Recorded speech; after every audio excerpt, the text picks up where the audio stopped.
Paulina টাইমলৈ স্বাগতম জনাইছো এই মুহূৰ্তত ডাঙৰ খবৰ লৈ আহিছো উচ্ছেদিতক লৈ ৰাজ্য চৰকাৰ তৰফৰ পৰা মন্ত্ৰী ৰনোজ পেগুৱে বৃহৎ ঘোষণা কৰিছে উচ্ছেদিত খিলঞ্জীয়া লোকসকলক ৰাজ্য চৰকাৰ তৰফৰ পৰা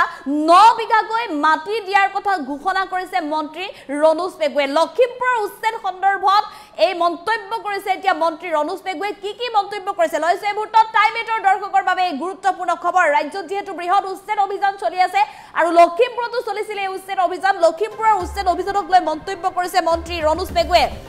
উচ্ছেদিত খিলঞ্জীয়াৰ বাবে চৰকাৰৰ বৃহৎ ঘোষণা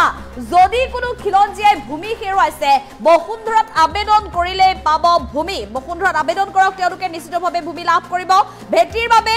এবিঘা ভূমি খেতিৰ বাবে লাভ কৰিব 8 বিঘা ভূমি উচ্ছেদক লৈ এই বৃহৎ ঘোষণা কৰিছে মন্ত্ৰী ৰনোজ পেগুৱে আৰু উচ্ছেদক লৈ মন্ত্ৰী ৰনোজ পেগুৱে ডাঙৰ মন্তব্য লখিমপুৰত খিলঞ্জীয়াক উচ্ছেদ কৰাক লৈ ডাঙৰ মন্তব্য কৰিছে মন্ত্ৰী ৰনোজ পেগুৱে লখিমপুৰৰ সেই মাটিখিনি কাকো আবণ্টন দিয়া হোৱা নাই সেই ভূমি সংৰক্ষিত ভূমি হয় বেদখলীকৃত ভূমিত চৰকাৰে ন্যায়সংগতভাৱে উচ্ছেদ চলাইছে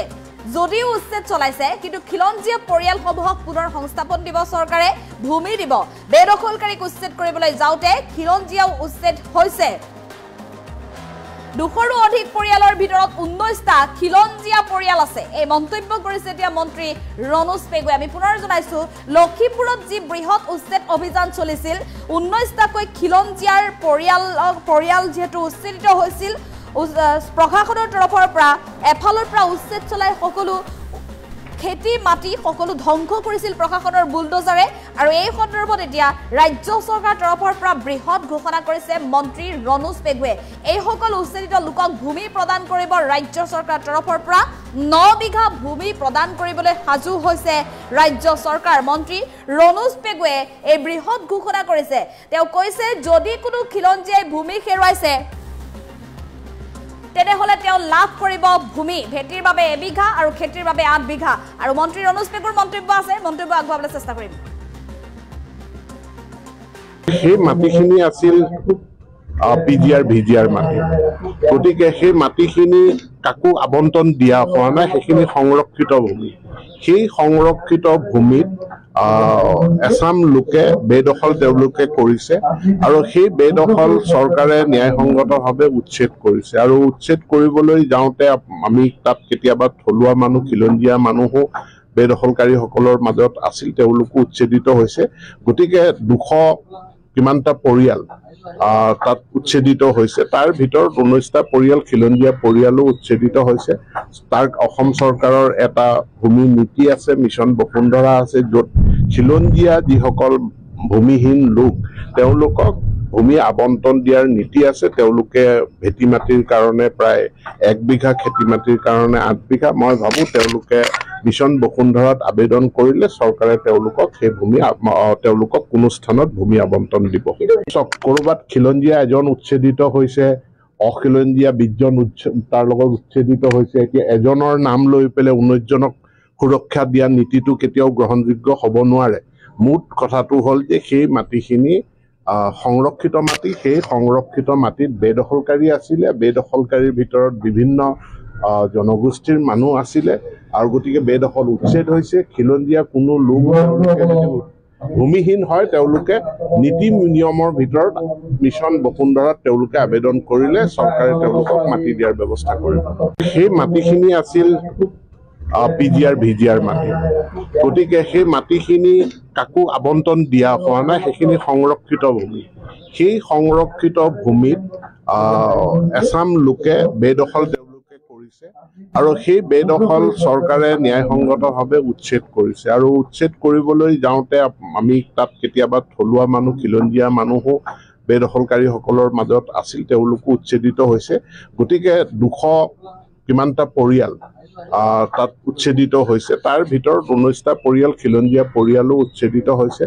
তাৰ অসম চৰকাৰৰ এটা ভূমি নীতি আছে মিছন বসুন্ধৰা আছে য'ত খিলঞ্জীয়া যিসকল ভূমিহীন লোক তেওঁলোকক ভূমি আবণ্টন দিয়াৰ নীতি আছে তেওঁলোকে ভেটি মাটিৰ কাৰণে প্ৰায় 1 বিঘা খেতি মাটিৰ কাৰণে 8 বিঘা মই ভাবো তেওঁলোকে মিছন বসুন্ধৰাত আবেদন কৰিলে চৰকাৰে তেওঁলোকক সেই ভূমি তেওঁলোকক কোনো স্থানত ভূমি আবণ্টন দিব।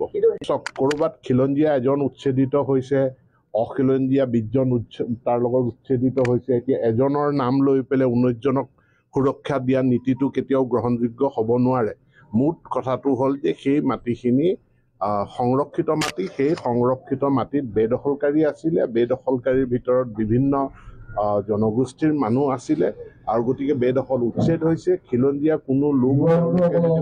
ভূমিহীন হয়, তেওঁলোকে নীতি নিয়মৰ ভিতৰত মিছন বসুন্ধৰাত তেওঁলোকে আবেদন কৰিলে চৰকাৰে তেওঁলোকক মাটি দিয়াৰ ব্যৱস্থা কৰিব। সেই মাটিখিনি আছিল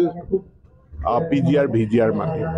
গতিকে সেই মাটিখিনি কাকো আবণ্টন দিয়া হোৱা নাই, সেইখিনি সংৰক্ষিত ভূমি। সেই সংৰক্ষিত ভূমিত এছাম লোকে বেদখল তেওঁলোকে কৰিছে আৰু সেই বেদখল চৰকাৰে ন্যায়সংগতভাৱে উচ্ছেদ কৰিছে। আৰু উচ্ছেদ কৰিবলৈ যাওঁতে আমি তাত কেতিয়াবা থলুৱা মানুহ, খিলঞ্জীয়া মানুহো বেদখলকাৰীসকলৰ মাজত আছিল, তেওঁলোকো উচ্ছেদিত হৈছে। গতিকে 200 কিমানটা পৰিয়াল তাত উচ্ছেদিত হৈছে, তাৰ ভিতৰত 19টা পৰিয়াল খিলঞ্জীয়া পৰিয়ালো উচ্ছেদিত হৈছে।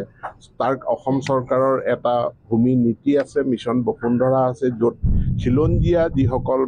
ভূমিহীন লোক তেওঁলোকক ভূমি আবণ্টন দিয়াৰ নীতি আছে। তেওঁলোকে ভেটি মাটিৰ কাৰণে প্ৰায় 1 বিঘা, খেতি মাটিৰ কাৰণে 8 বিঘা। মই ভাবোঁ তেওঁলোকে মিছন বসুন্ধৰাত আবেদন কৰিলে চৰকাৰে তেওঁলোকক সেই ভূমি তেওঁলোকক কোনো স্থানত ভূমি আবণ্টন দিব। ক'ৰবাত খিলঞ্জীয়া এজন উচ্ছেদিত হৈছে, অখিলঞ্জীয়া 20জন